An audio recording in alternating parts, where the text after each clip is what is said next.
Mais bien le bonjour à tous, et aujourd'hui je pense que ça va être un des derniers épisodes à propos du moteur. J'ai reçu les pièces et on va pouvoir le remonter. C'est parti.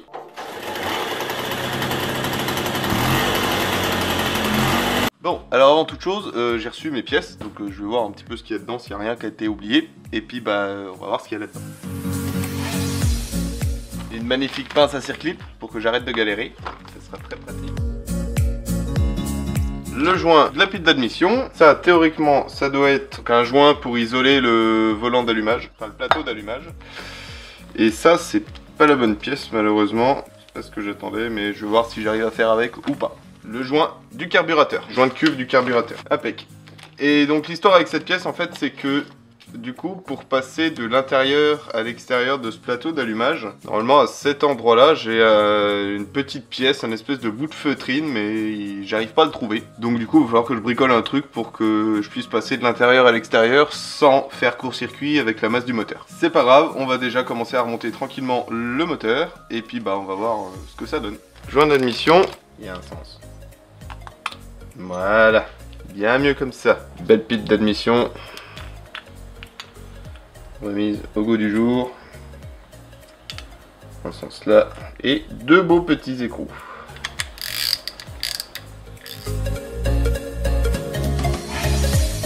Impeccable. Ok. On va essayer de remonter le variateur. Donc le variateur, il est... Après quelques vérifications, j'ai regardé qu'il n'y avait pas de rondelle entre le variateur et le moteur. Donc on positionne.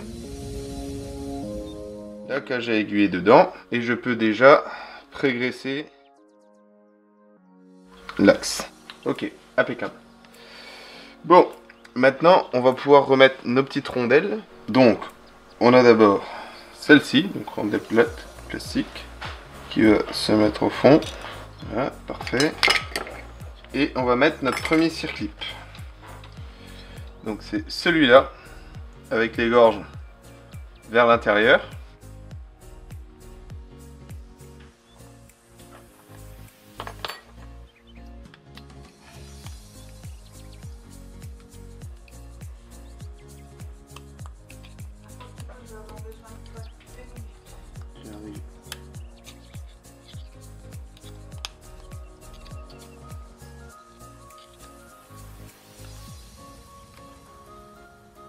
Ok.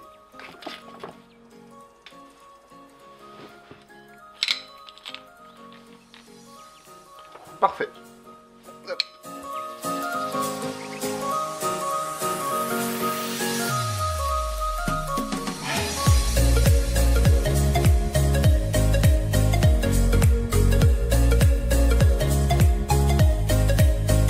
On va pouvoir remettre notre plateau d'allumage, donc avec les belles petites feutrines qui va bien. Hop. Alors c'est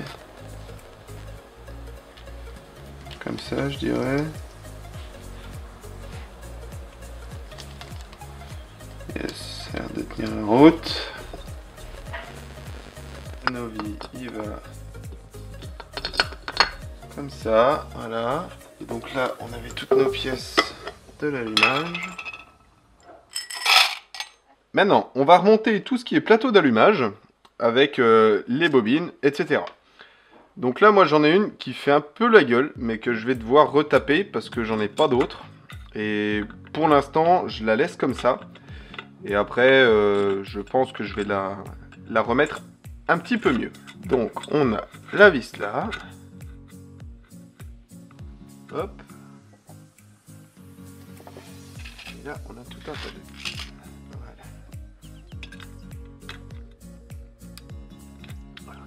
moins s'emmerder. On va prendre ça.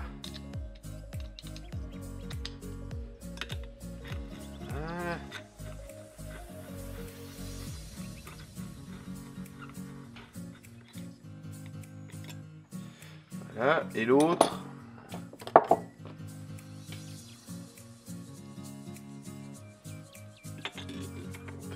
Comme ça.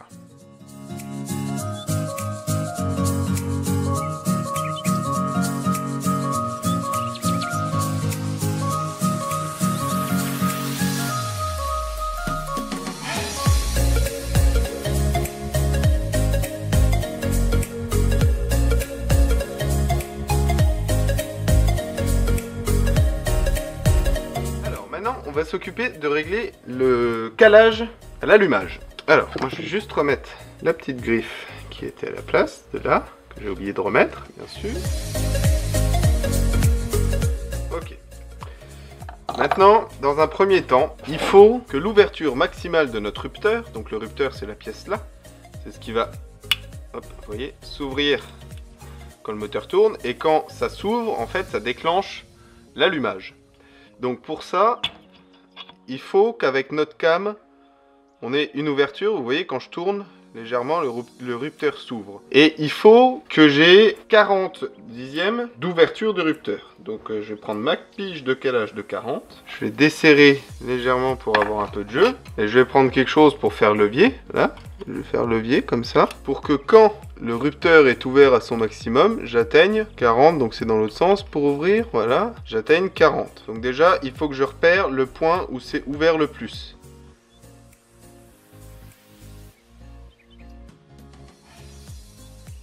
Donc c'est là. Et maintenant, il faut que j'ai 40 d'ouverture. Un peu moins, là on est bien. Donc je vais serrer. Et je vais recontrôler. Pour que mon jeu, si en serrant, il a bougé ou pas.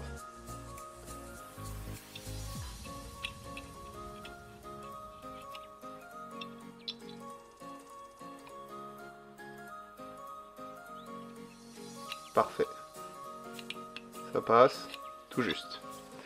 Ok, donc là déjà, j'ai mon ouverture de rupteur. Maintenant, il va falloir que je cale mon avance à l'allumage. Donc pour ça, on a ce qu'on appelle une pige de calage. Donc c'est quelque chose qui se met à la place de la bougie et qui va vous permettre de régler au moment où le rupteur s'ouvre. Donc pour ça, on va retirer notre bloc piston. Voilà. Et on va mettre en place notre pige de calage. Et maintenant, il va falloir trouver notre point mort haut. Hein. Pour trouver notre point mort haut, on va faire tourner notre cylindre jusqu'à ce que ça bloque. Hop. Donc pour voir quand est-ce qu'on est au point mort haut, on fait tourner le cylindre et donc là il bloque. On dévisse. Là il passe. En fait, il faut qu'il effleure la cam. Enfin, faut que la pointe de cette vis effleure le piston. Donc là, moi je regarde par l'échappement. Et vous le sentez quoi. Et donc là, on va serrer vite fait. Voilà. Donc on va le descendre. Je vais serrer ma pige de calage. Donc là, c'est gradué. Et j'ai une marque qui est ici. Je vais la serrer de 1,7 mm. À savoir qu'un tour égale 1 mm. Et ensuite, on a des marquages sur le tour de la pige.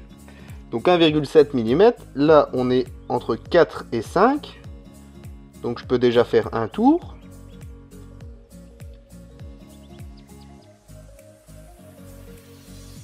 Entre 4 et 5, et maintenant 7 mm.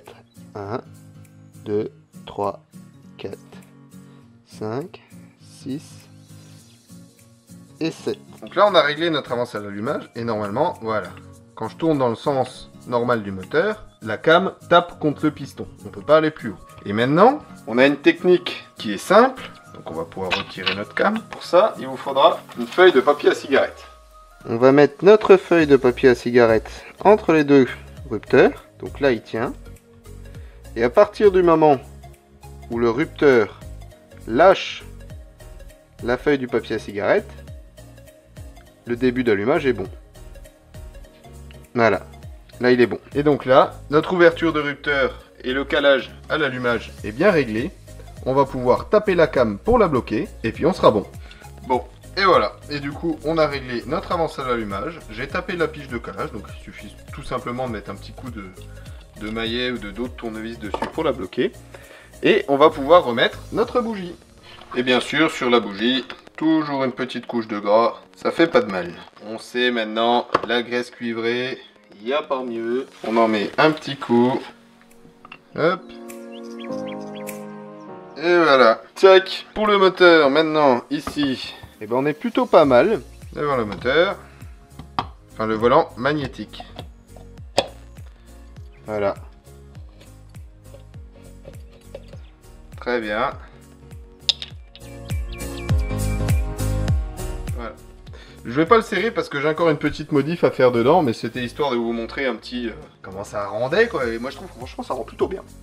Et maintenant, je vais vous montrer comment moi je m'occupe de polir ce genre de pièces. Donc voilà, ça c'est le cache du variateur d'embrayage. Et je vais vous montrer comment moi je polis ça. Donc c'est très très simple.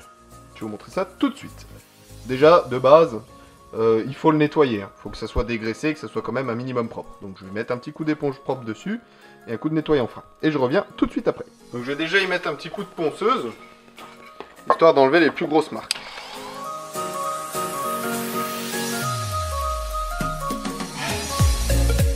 Quelque chose qui paraît beaucoup plus rugueux. Et j'ai essayé de diminuer un maximum les marques. Maintenant, on va y aller progressivement au papier vert. Là, on a fait un tour au 240. On va faire un tour au 400. Voilà. Ensuite, on peut faire un tour au 800. Hop. À savoir qu'à partir d'un certain grain, on doit mouiller un petit peu le papier de verre.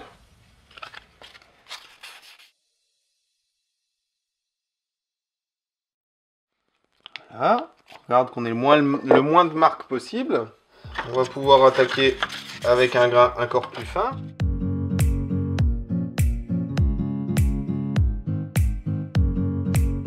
Voilà. Et on va déjà pouvoir essuyer une première fois. Donc le problème, c'est que certaines marques sont quand même trop profondes. Hein, ce qu'on arrive un peu à voir, voilà. Il y a certaines marques qui sont quand même trop profondes. Donc celles-là, j'arriverai pas à les avoir. Mais maintenant, on va donner un côté brillant à la pièce. Et là, on va passer sur le touret. Je vais vous emmener là-bas. Je sais, mon disque est très petit. C'est pas celui qui est adapté pour, mais ça fait l'affaire pour ce que j'en fais pour l'instant. J'ai une nouvelle meule plus grande qui devrait pas tarder à arriver, mais bon, confinement, tout ça, compliqué.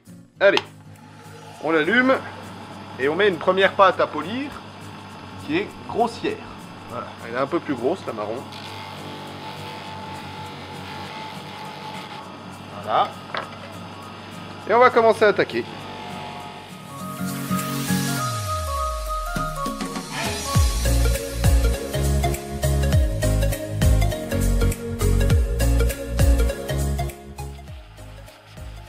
Donc on voit déjà qu'on a un effet qui commence à être brillant. Donc là je vais aller la laver un coup et je reviens pour passer la pâte plus fine.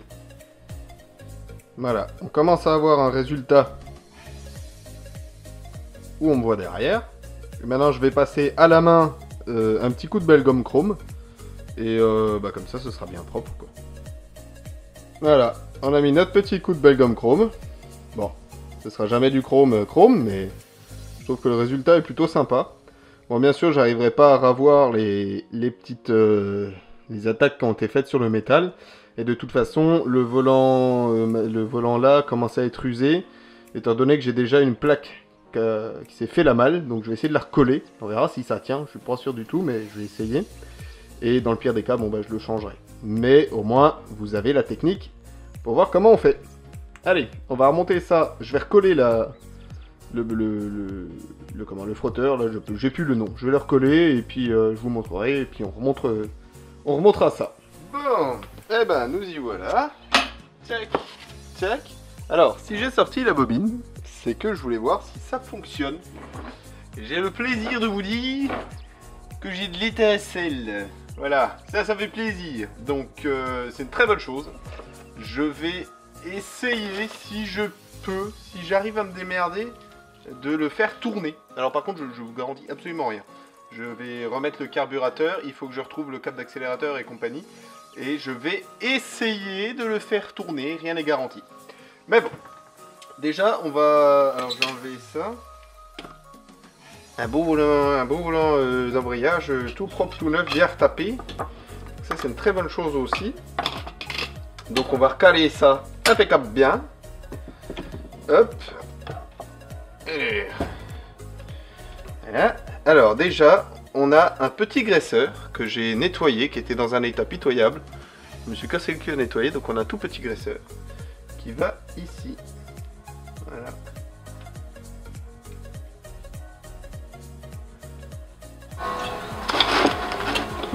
Très bien. Et on va pouvoir remettre notre volant d'embrayage. Comment c'est propre, comment ça brille maintenant. Oh là là, putain. Ça n'aura jamais été aussi propre la mobilette là. Hop, tac. Est-ce que j'ai toujours l'œil aussi gros? Ouais. On va pas l'avoir trop gros non plus. Eh ben si, c'est la plus grosse douille que j'ai.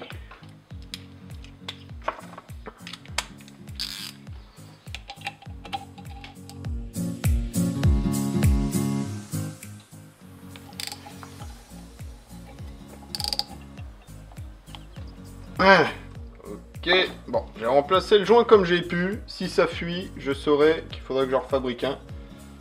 Faut savoir que fabriquer un joint, il n'y a rien de très compliqué, quoi. Regarde comment c'est beau et... Putain, vite le plan. Voilà. Et ben voilà, aïe. Le moteur, il est fini. Ben voilà. Hein. Bon, enfin, il est fini. Il est fini à 95%.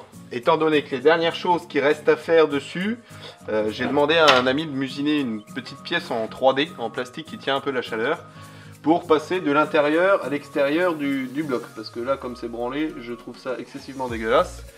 Et je vais trouver une autre façon de le faire pour que ça soit plus propre. Ensuite, en autre chose qu'il y a à faire, bah c'est tout. C'est tout. Que si celui-là il tient, c'est bien. Sinon, bah, je changerai. Hein. C'est pas une pièce qui vaut très cher de mémoire. Et puis, bah voilà. Voilà, c'est tout. C'est fini. Ça y est, le moteur il est bon. Je vous ferai peut-être un chouïa, un épisode vite fait pour la partie électrique, mais c'est tout. Hein. C'est bon, c'est fini. Hein. Je vais essayer vite fait. Je sais, l'épisode là il sera un peu long, mais bon. Voilà, t'as vu le titre, il va être là pour... On va essayer de marquer premier redémarrage du moteur. Donc, si je veux le démarrer, déjà, il faut que je le fixe comme il faut. Donc, il faut que je trouve un moyen de le fixer pour qu'il se casse pas la gueule. J'essaie de trouver un moyen de le fixer, de retrouver le boisseau. Il est dans le carton d'une pièce. Et si je me démerde bien, je vous fais un premier redémarrage. Mais rien n'est garanti.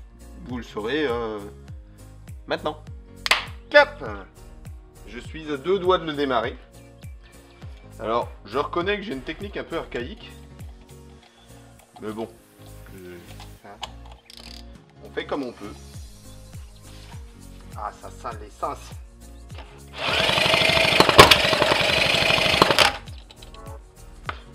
Ok, allez, on va réessayer. J'ai fait un peu préchauffer le moteur. Voilà, on va réessayer, j'ai fait un peu préchauffer le moteur, on va voir si ça marche. Ça va le faire, faut juste y croire.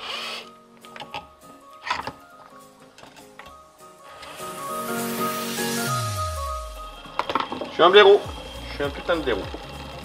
Il n'y en a pas un qui peut me dire que j'ai pas mis la batterie, la bobine, hein. Pas un. Bon, au moins, ce sera bien amorcé.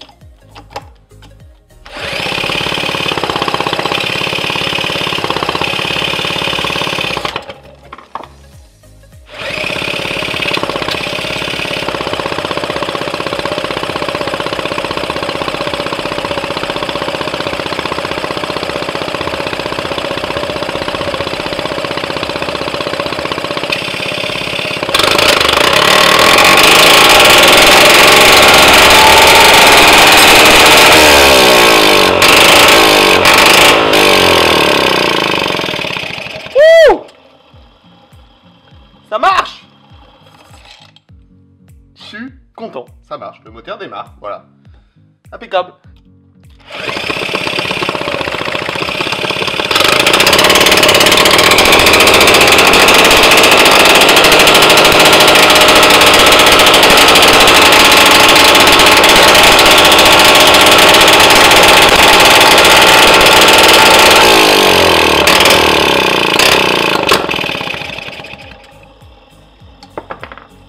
Problème réglé. Avec plaisir. Bon, avant de terminer cet épisode, je voulais juste finir pour répondre aux questions que j'avais posées sur Instagram. Il y en avait un, il y avait Léopold Volo qui me demandait pourquoi j'avais peint la chemise en noir. La chemise en noir, c'est simplement esthétique. J'aimais juste bien le dégradé, je trouvais que ça faisait propre. Donc voilà, c'est purement esthétique, il y a rien d'autre. Voilà, c'est juste mon goût. Et il y avait Léo Bougeant qui demandait combien de temps ça t'a pris et comptes-tu la revendre une fois finie. Pour l'instant, en temps, je peux pas te dire parce qu'elle est pas finie. Mais là, ça va faire entre guillemets 3 semaines. Ouais, 3 semaines de confinement où je bosse un jour sur 2 dessus. Ça prend énormément de temps en soi. Parce que je travaille pas tout le temps dessus, donc ça prend beaucoup de temps, mais je peux pas dire précisément combien. Et comptes-tu la revendre une fois finie? Non, parce que en fait la mobilette là, elle a une petite histoire, c'est que mon père en fait il l'avait quand il allait bosser avec, quand il avait une vingtaine d'années. Il allait bosser, il faisait Orfelden jusqu'à l'usine Adidas de je sais plus trop. Et il faisait ça tous les jours quand il était jeune. Donc elle a une petite histoire et j'aime beaucoup, donc je vais la garder. Après, j'en ai une deuxième que je vais peut-être retaper aussi. C'est une motobécane aussi, c'est une Mobix. Une Mobix, ça ressemble à ça. Voilà. Donc j'ai ça, je vais la retaper et celle-là, je vais la vendre. Et une fois vendue, je vais essayer d'acheter une autre moto à côté, un plus gros cube que je vais essayer de retaper. Et revendre et réacheter un autre truc un peu plus gros, etc. etc. Je trouve ce projet assez sympa.